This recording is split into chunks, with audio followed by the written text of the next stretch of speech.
여러분의 좋아요, 구독은 우리에게 큰 힘이 됩니다. 여러분 안녕하십니까? 한호섭TV 한호섭입니다.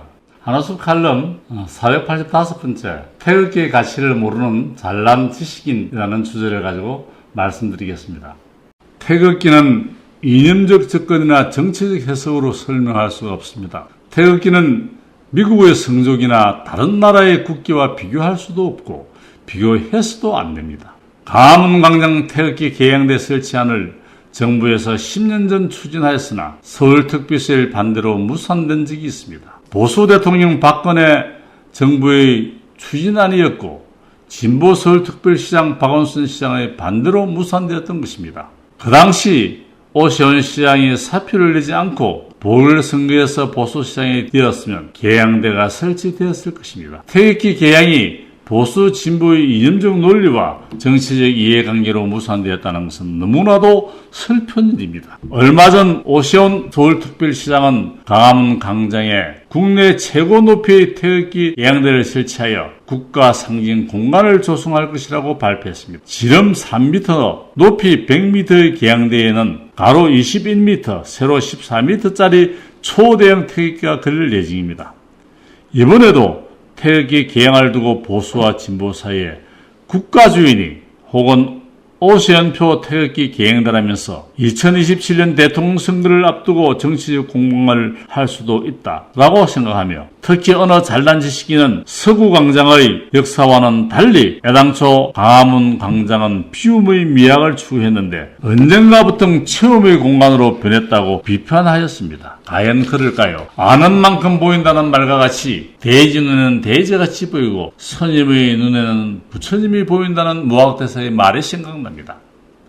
광장은 투자야 아름답게 꾸며야 광장이라고 보는 사람도 있지만 광장은 인류가 정착하여 마을 공동체를 이루고 국가를 형성하면서 자연스럽게 생긴 것입니다. 광장에서 마을 사람들이 모여서 즐겁게 함께 놀고 또 사람들은 자신의 개성과 취미에 따라 이용하였습니다. 이것이 광장의 시작입니다. 광화문 광장도 여러 가지 변천을 통하여 오늘의 광화문 광장이 되었고 시대의 변화와 시민의 요구에 따라 광장의 기능은 변화하고 있습니다. 비움과 체험 중 어느 것이 좋다고 단정할 수도 없습니다. 광장을 찾는 사람에 따라 선호하는 성향은 다를 수가 있습니다. 그러나 한편에서는 비움의 미학을 추구해야 할 광화문 광장에 서울특별시는 주변에 태극기 개양대가 많이 있는데도 불구하고 가장 큰, 가장 긴, 가장 높은 태극기 개양대의 압도적 스케일을 강조하고 있다며 비판하고 이런 추상적 기하학적 우수성을 자랑하는 장소 마케팅은 신생국이나 신도시가 주로 쓰는 수법이라고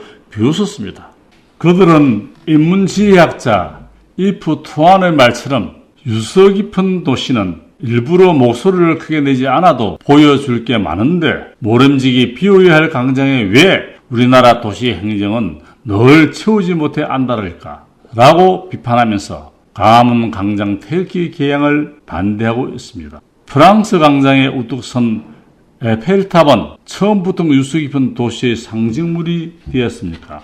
주민들의 비판과 반대를 무릅쓰고 세웠던 에펠탑이 세월이 흘러 유적이 되고 유물이 되고 문화가 되고 역사가 되어 세계인들이 찾는 유서 깊은 관광지가 되었고 후손들의 문화유산이 되었고 관광상품이 되어 후손들의 삶을 윤택하게 하고 아름답게 만든 것입니다. 시작은 미약하나 그 끝은 장대하리라는 성경의 말처럼 말입니다. 가장 크고 가장 길고 가장 높은 12,000년의 하늘의 나라 한국 한민족 한국인의 상징인 태극기 개양대가 광화문 광장에 차지하는 직접적인 면적은 불과 지름 3m입니다. 우리나라 사람들은 이념적 갈등으로 태극기에 격려도 하지 않고 여러 가지 이유를 붙여 태극기를 부정하고 그 가치를 인정하지 않는 경우가 있습니다. 가령 언제 누가 만들었느냐, 그 사람이 자익이냐 우익이냐, 4대 식민사관의 매국노냐, 누구나 만들었나가 등으로 비난하고 비판하고 있습니다. 그러나 필자는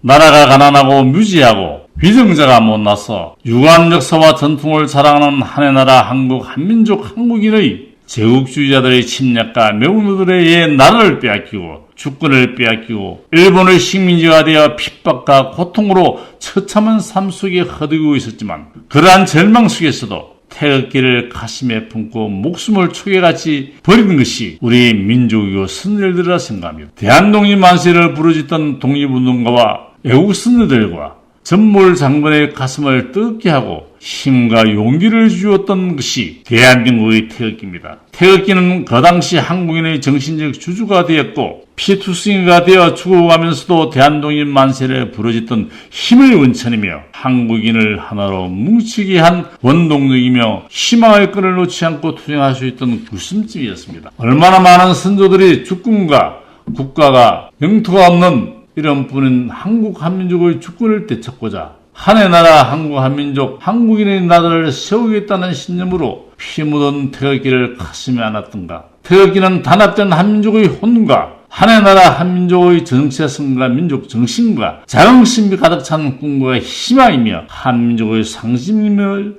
국민들은 꼭 알아야 합니다. 태극기 속에는 선조들의 피와 땀과 눈물과 영혼이 있고 생명이 숨쉬고 있고 한의 나라 한국 한민족의 혼과 생명이 영원히 함께하고 있음을 한국인은 꼭 기억하고 알아야 합니다. 광화문 광장에 세계에서 가장 크고 가장 길고 가장 높은 태극기를 개양한다면 100년이 지나고 1000년이 지나고 만년이 지나면 태극기에 얽은 이야기와 함께 선조들의 값진 죽음과 세계 평화와 인류 행복의 상징으로 영원히 기록되는 뉴스 깊은 세계적인 문화재가 되리라 확신합니다. 태극기는 아무리 많이 개양하고 사랑해도 부족함이 없는 인류의 행복과 세계 평화의 상징이며 한의 나라 한국 한민족 한국인의 자랑임의 희망입니다. 왜곡된 지식과 잘난 지식으로 존귀하고 위대한 태극기의 존엄과 가치를 폄하하는 일이 더 이상 없기를 간절히 호소합니다.